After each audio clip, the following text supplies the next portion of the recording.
क्या आप चावल या रोटी छोड़ नहीं पा रहे हैं? डायबिटीज है, इसलिए डर भी लग रहा है। खाने का मन भी है और शुगर बढ़ने का डर भी। क्या ऐसा तरीका हो सकता है कि आप चावल और रोटी दोनों खाएं और ब्लड शुगर ज्यादा ना बढ़े?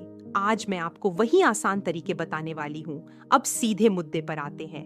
आज हम बात करेंगे कि डायबिटीज में चावल और रोटी कैसे खाएं ताकि ब्लड ग्लूकोज कंट्रोल में रहे। मैं हूँ doctor Shreyashi Chatterjee, medicine specialist diabetes और हार्मोन स्पेशलिस्ट। अगर आप आसान भाषा में बीमारियों और उनके इलाज के बारे में सही और भरोसेमंद जानकारी पाना चाहते हैं तो सब्सक्राइब करें आपका अपना चैनल डॉक्टर मैडम। सबसे पहला नियम, पोर्शन कंट्रोल।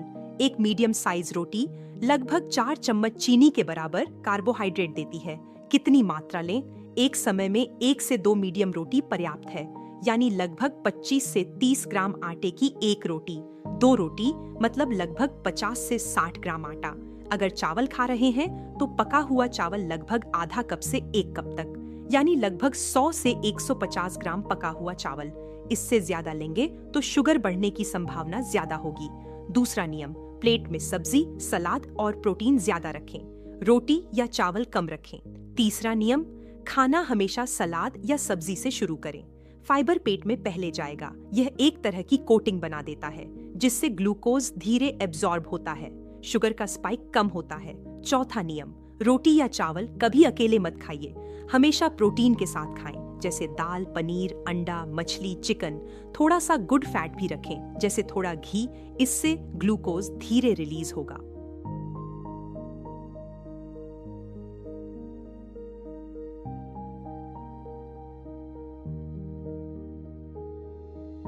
पांचवा नियम, चावल का प्रकार बहुत मायने रखता है। सफेद चावल सबसे जल्दी शुगर बढ़ाता है। ब्राउन राइस में फाइबर ज्यादा होता है, इसलिए स्पाइक थोड़ा कम होता है। रेड राइस में भी फाइबर ज्यादा होता है, इसलिए यह सफेद चावल से बेहतर है। बासमती चावल, खासकर लंबा दाना वाला, सामान्य सफेद चावल से थोड़ा कम ग्लाइसेमिक इंडेक्स रखता है। लेकिन याद रखिए, कोई भी चावल पूरी तरह सुरक्षित नहीं है। मात्रा फिर भी कंट्रोल में रखनी होगी। छठा नियम, अगर विकल्प चुनना हो तो सफेद चावल से बेहतर ब्राउन राइस या रेड राइस है। साधारण चावल से बेहतर लंबा दाना बासमती है। लेकिन सबसे महत्वपूर्ण चीज मात्रा है, प्रकार नहीं। सातवां नियम, गर्मा गर्म चावल या रोटी तुरंत ज्यादा स्पाइक दे सकते हैं।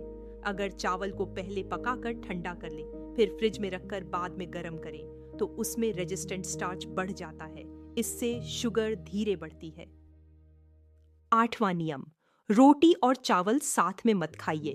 कार्बोहाइड्रेट प्लस कार्बोहाइड्रेट, यह सीधा ब्लड ग्लूकोज बढ़ाएगा। एक समय में एक ही चुने। नौवां नियम, रात के खाने में रोटी या चावल कम से कम लें।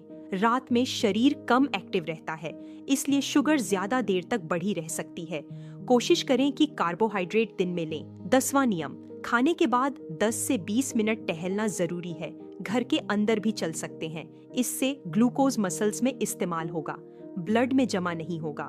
11वां नियम, ब्लड ग्लूकोज मॉनिटर करें। फास्टिंग और खाने के 2 घंटे बाद की शुगर देखें। पोस्ट प्रांडियल शुगर 140 के आसपास रहे तो बेहतर है, जितना कम उतना सुरक्षित।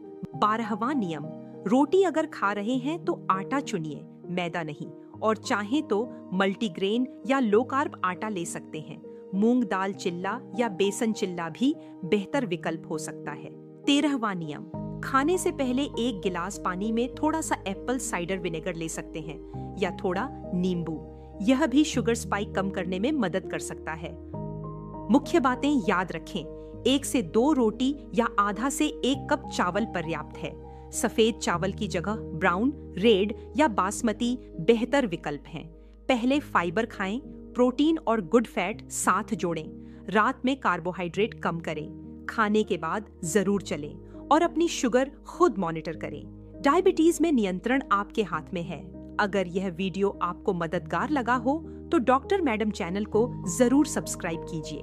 यह जानकारी NHS UK, Mayo clinic, Cleveland clinic और पेशेंट यू के जैसे भरोसेमंद स्रोतों से ली गई है।